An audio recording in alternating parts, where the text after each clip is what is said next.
लाल button के दबा के चैनल को सब्सक्राइब करें और साथ में घंटा बजाओ नया वीडियो देखने के लिए।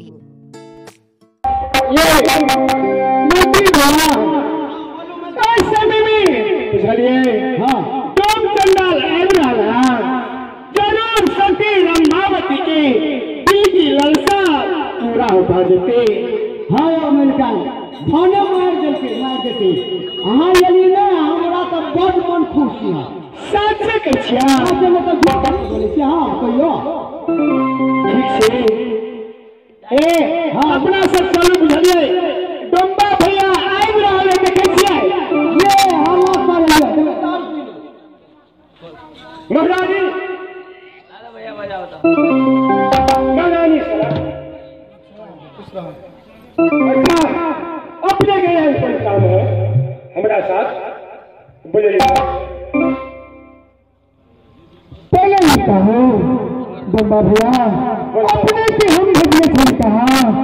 अभावन जंगल में हम अपना साइकिल की कत्ल करके तोड़ कर बुलावत लागे। पहले यहाँ तोड़ कर लेनी जरूर महारानी दुनिया संसारी है शिशुआवती ने हवा आज ये दुश्मन 14 कोस के राज में जिंदा ने हवा बर्बादी कौन करेगी फसुआ के फुट पर सर पे झुका के कत्ल करके कौन करेगी निकाल के यहाँ के लागी मेरी यार तने में बेच दियो ना साउंड कम हो जाएगी।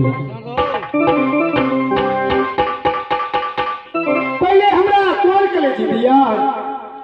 महारानी ये कोई करेगी अब हुकुम दिया भैया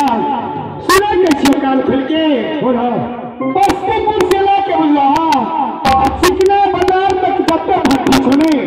तोरा सब फील कर दियो जरूर दारू पे के लागे बुझला आ 14 का दाहरी तोरा भला रास्ता के लागे सुगर ठीक है बुझला 1 लाख रुपया तोरा नामे खाता में हम ढा दियो बैंक में ठीक है महारानी ठीक है तू जा सके छै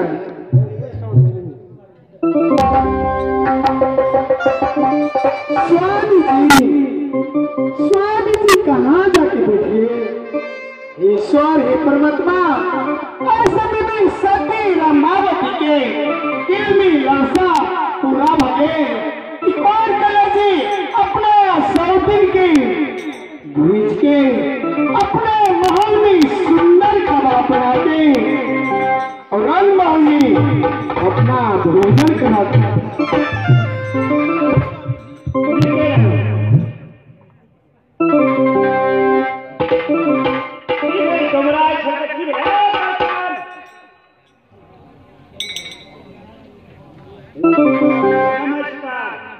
हजूर नमस्कार एक गरबा की बात है दादा ने बोला ना बोलने वाला क्यों वाले ओ मैंने कांच खले डोम के महारानी देखी महारानी के पटोला कौन करे दिलावेला आज जल के लाग जला माने है ठीक है यार आरो मन लगी है एकदम निक लगी है आरो मैंने में हमरा दिल में लालसा पूरा चले अपने सौंदर्य की हम गोर करेगी अपना हाथ से भूज के आ सती रंगावती भोजन करते सारा दुख दूर हो जाता है स्वामी जी। कुछ के लिए ठीक है चलो रंग महल में चलो चलो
स्वामी जी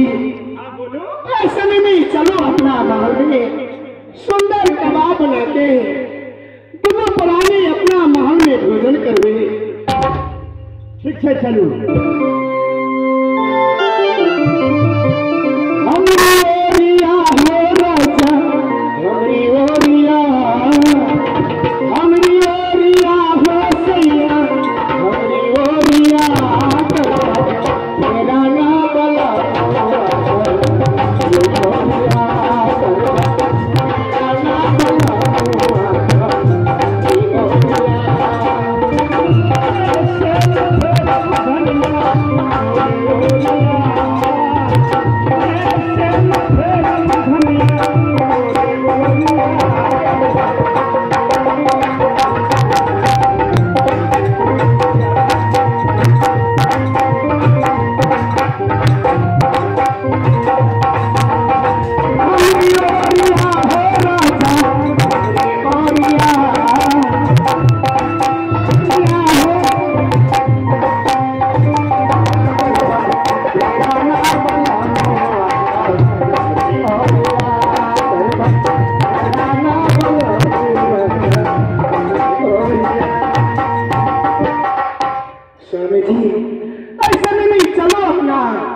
महल में